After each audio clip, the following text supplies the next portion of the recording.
Halo guys, kembali lagi bersama aku Tridiansi di sini. Pernah nggak kamu tuh membayangkan bahwa seseorang bisa merencanakan kehancuran hidup orang lain jauh sebelum darah pertama tumpah? Bahwa sebuah pertemuan yang tampaknya tuh biasa dapat menjadi akhir dari segalanya, bukan karena ledakan emosional sesaat, melainkan karena obsesi yang dipelihara perlahan. Itulah yang terjadi pada Mei 2021 di Montreal, Kanada, ketika Jun Lin, seorang mahasiswa internasional, memasuki apartemen Luka Magnotta tanpa pernah menyadari bahwa dirinya telah menjadi bagian dari sebuah skenario yang mengerikan. Di balik pintu tertutup itu, kekerasan direkam, tubuhnya dan kematian dijadikan tontonan daring, sebuah tragedi yang mengguncang dunia dan memaksa kita menatap sisi paling gelap dari pencarian ketenaran, gangguan mental, serta kegagalan kolektif dalam membaca tanda bahaya sebelum semuanya terlambat. Oke, seperti apa kasusnya? Kita langsung aja masuk ke isi pembahasannya.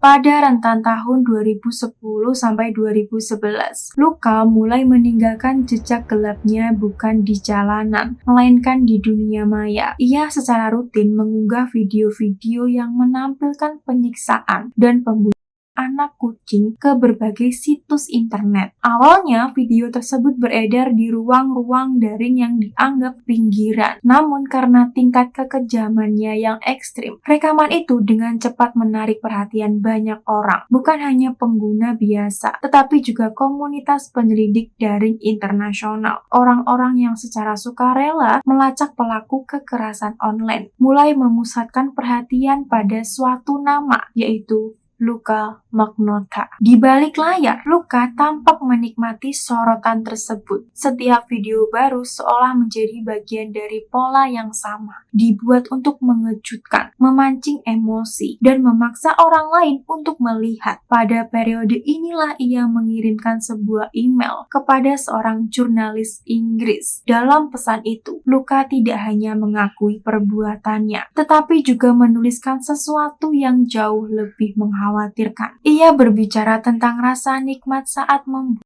dan keinginan untuk mengulanginya, bahkan dengan nada yang dingin dan penuh perhitungan. Ia menyebutkan rencana untuk suatu hari membuat video kematian manusia, seolah-olah itu hanyalah langkah berikutnya dalam sebuah proyek pribadi. Email tersebut kemudian menjadi potongan penting dalam puzzle kejahatannya. Jaksa melihatnya bukan sebagai luapan emosi sesaat, melainkan sebuah bukti bahwa apa yang dilakukan Luka adalah hasil fantasi yang dipelihara dan direncanakan sejak lama. Kekerasan terhadap hewan bukanlah tujuan akhirnya, melainkan semacam latihan, cara untuk menguji batas, reaksi publik, dan perhatian yang bisa ia dapatkan. Dalam berbagai pertanyaan di persidangan, terungkap pula bahwa Luka terobsesi pada citra diri dan ketenaran, serta mengambil inspirasi dari film-film erotis tahun 1990-an, terutama Basic Instinct. Bagi Luka,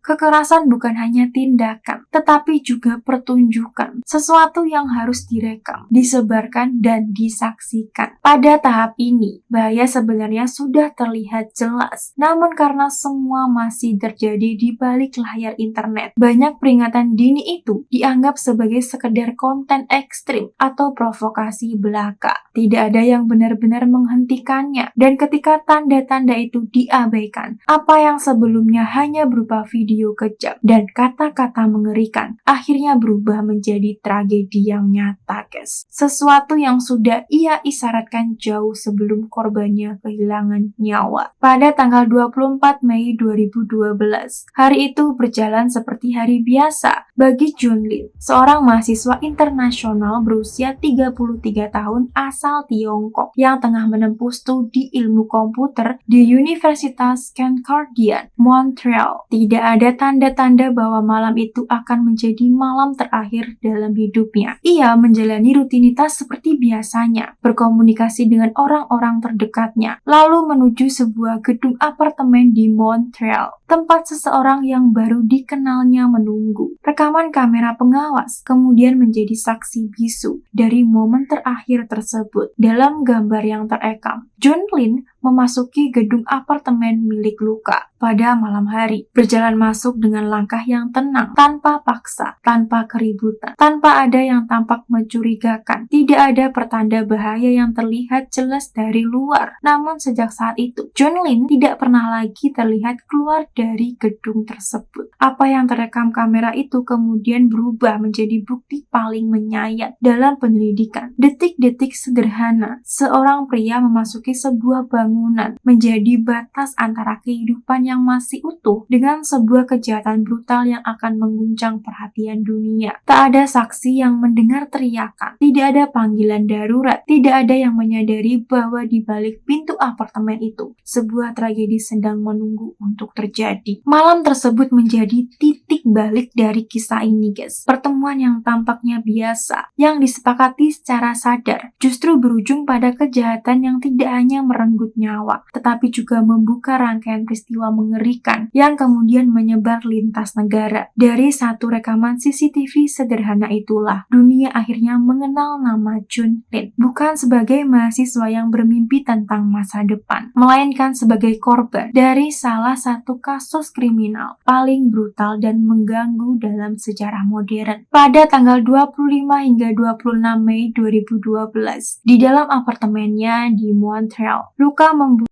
John Lynn tubuhnya dan merekam sebagian proses tersebut dalam sebuah video yang kemudian dikenal luas dengan judul I Lunatic, I Escape. Rekaman pengawasan menunjukkan Luka keluar masuk apartemen secara berulang, membuang barang-barang, dan membersihkan lokasi kejadian. Pada periode ini pula, video pembunuhan tersebut diunggah ke internet. Sebuah pengacara di Montana, Amerika Serikat, Roger Renfield, melihat video tersebut dan segera melaporkannya ke pihak berwenang di Kanada dan Amerika Serikat pada tanggal 26 Maret. Namun, laporan awal itu dianggap sebagai hoax atau rekayasa. Masih pada tanggal 26 Mei 2012, Luka melarikan diri dari Kanada dengan penerbangan dari Montreal menuju Paris, Prancis. Pelariannya dilakukan secara cepat dan terencana menggunakan penyamaran yang kemudian dijadikan jaksa sebagai bukti bahwa Luka berada dalam kondisi sadar dan mampu menghindari penegak hukum. Pada tanggal 31 Mei, setelah beberapa hari berpindah tempat, Luka melakukan perjalanan darat dari Prancis menuju Berlin, Jerman. Pada tanggal 29 Mei 2012, kasus ini mulai terungkap ke publik secara nyata. Seorang petugas kebersihan di sebuah gedung apartemen di Montreal menemukan koper berisi tubuh manusia yang dibuang di tempat sampah. Pada hari yang sama, sebuah kaki manusia dikirim melalui pos ke kantor pusat Partai Konservatif Kanada di Ottawa. Sementara sebuah tangan manusia ditemukan di fasilitas Canada Post dalam paket yang ditujukan kepada Partai Liberal Kanada. Teman-teman John Lynn melaporkan bahwa Lynn menghilang. Temuan-temuan ini langsung memicu penyelidikan besar-besaran, guys. Pada 30 Mei 2012, Kepolisian Montreal secara resmi menetapkan Luka sebagai tersangka utama dan mengeluarkan surat perintah penangkapan. Interpol kemudian memasukkan namanya ke dalam daftar buronan internasional, guys. Pada 1 Juni 2012, polisi memastikan memulai identifikasi forensik bahwa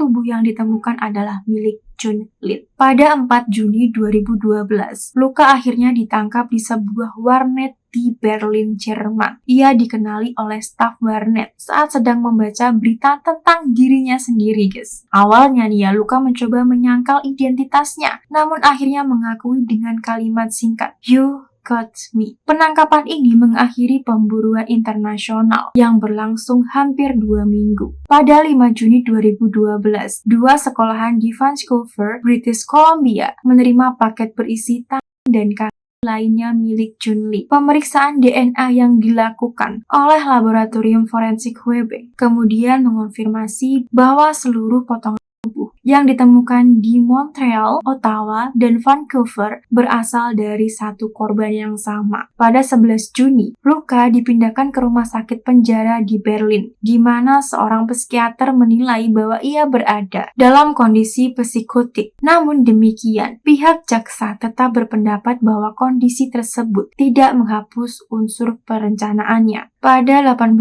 Juni 2012, Luka diekstradisi ke Kanada menggunakan pesawat militer dan tiba di Montreal untuk menghadapi proses hukum. Selanjutnya, pada 1 Juli 2012, polisi menemukan Jun Lee di sebuah taman umum di Montreal, melengkapi rangkaian penemuan bagian tubuh korban yang sebelumnya masih hilang. Pada 17 Juli 2013, penyelidikan menyebar ke pihak lain. Polisi Edmonton mendakwa McMurray, operator situs web tempat video pembunuhan itu diunggah, atas tuduhan penerbitan materi.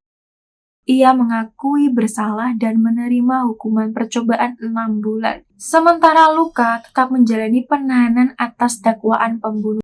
Persidangan Luka resmi dimulai pada 29 September 2014 di Montreal. Dalam persidangan, Luka mengakui secara fisik telah membunuh dan memutilasi Jun Lee, namun mengajukan pembelaan tidak bertanggung jawab secara pidana dengan alasan gangguan mental. Pihak membela menghadirkan ayah Luka dan laporan psikiatrik yang menyatakan ia menderita skizofrenia paranoid sejak remaja. Sebaliknya, jaksa menekankan bukti rekaman CCTV, email perencanaan, unggahan video, serta pelarian lintas negara sebagai bukti bahwa pembunuhan dilakukan secara sadar dan terencana. Pada 23 Desember 2014, setelah 8 hari bermusyawarah, hakim menyatakan Luka bersalah atas seluruh dakwaan, termasuk pembunuhan tingkat pertama, penghinaan terhadap jenazah, penerbitan dan pengiriman materi, serta terhadap Perdana Menteri Kanada dan anggota parlemen. Ia dijatuhi hukuman penjara seumur hidup tanpa kemungkinan pembebasan bersyarat selama 25 tahun, mengakhiri salah satu kasus kriminal paling brutal dan mengembarkan dalam sejarah Kanada modern. Oke, seperti itu aja pembahasan dari kasus ini. Pesan hidup apa yang bisa kita ambil dari kasus ini, guys?